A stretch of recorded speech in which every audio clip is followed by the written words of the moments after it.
नरेंद्र मोदी की सरकार में एक और नाम बदलने जा रहा है और इस बार एक योजना के नाम के बदलने की चर्चा है और उस योजना के नाम में से एक महापुरुष का नाम हटाया जाना है। जी हाँ, मनरेगा योजना की बात कर रहा हूं, जिसका पूरा नाम है महात्मा गांधी राष्ट्रीय ग्रामीण रोजगार गारंटी अधिनियम। अंग्रेजी में आप इसे Mahatma Gandhi national rural employment guarantee act कहते हैं।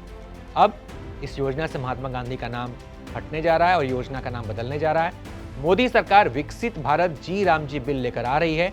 अंग्रेजी में द विकसित भारत गारंटी फॉर रोजगार एंड आजीविका मिशन बिल 2025, आप इसका अंग्रेजी नाम ये है। केंद्रीय मंत्रिमंडल की मंजूरी के बाद से सरकार जल्द ही संसद में ये बिल लेकर आएगी। अब ये बिल मौजूदा मनरेगा की जगह लेगा और ग्रामीण परिवारों को हर साल 125 दिनों के रोजगार की गारंटी देगा।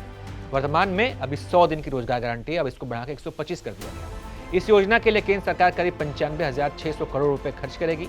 इस कदम से सरकार ग्रामीण आबादी को सीधे तौर पर फायदा पहुंचाना चाहती है। काम पूरा होने के 15 दिनों के भीतर भुगतान का प्रावधान इस बिल में है।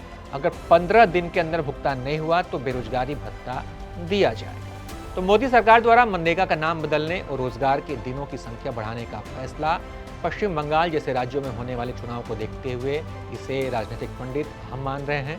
कांग्रेस और अन्य विपक्षी दल मनरेगा को अपना फ्लैगशिप प्रोग्राम बताते रहे हैं और सरकार पर इसे पर्याप्त फंड न देने का आरोप भी लगाते रहे हैं। अब नए बिल से सरकार विपक्ष के इस आरोप का जवाब देने की कोशिश करेगी। ये योजना बीजेपी और पश्चिम बंगाल की सत्ताधारी टीएमसी के बीच राजनीतिक विवाद का मुद्दा भी बनी हुई है, क्योंकि केंद्र ने कथित वित्तीय अनियमितताओं का हवाला देते हुए 2022 से ही पश्चिम बंगाल को निधि देना रोक रखा था। हाल ही में सुप्रीम कोर्ट ने केंद्र सरकार को योजना फिर से शुरू करने का आदेश दिया था, लेकिन स्थिति में कोई ज्यादा सुधार नहीं दिखा, क्योंकि मुख्यमंत्री ममता बनर्जी ने केंद्रीय दिशा निर्देशों वाले एक कागज को फाड़ दिया था। बहरहाल केंद्र सरकार इस योजना में सुधार कर इसे नया नाम देने जा रही है, जिस पर देश की सियासत भी गरमाई हुई है। प्रियंका गांधी ने इस पर हमला बोलते हुए कहा कि महात्मा गांधी का नाम इस योजना से क्यों हटाया जा रहा है, ये समझ से परे है। तो इसका फायदा क्या है, किस लिए किया जा रहा है, महात्मा गांधी जी का नाम क्यों हटा रहे हैं?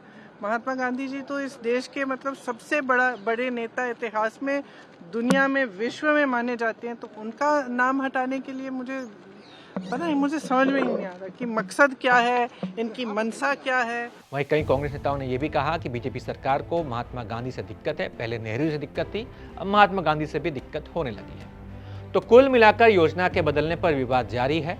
महात्मा गांधी का नाम हटा है, बवाल तय है। लेकिन भाई साहब, नाम जरूरी है, काम जरूरी है? इस पर आप क्या सोचते, अपनी राय दीजिए। देखते रहिए आप एबीपी लाइव।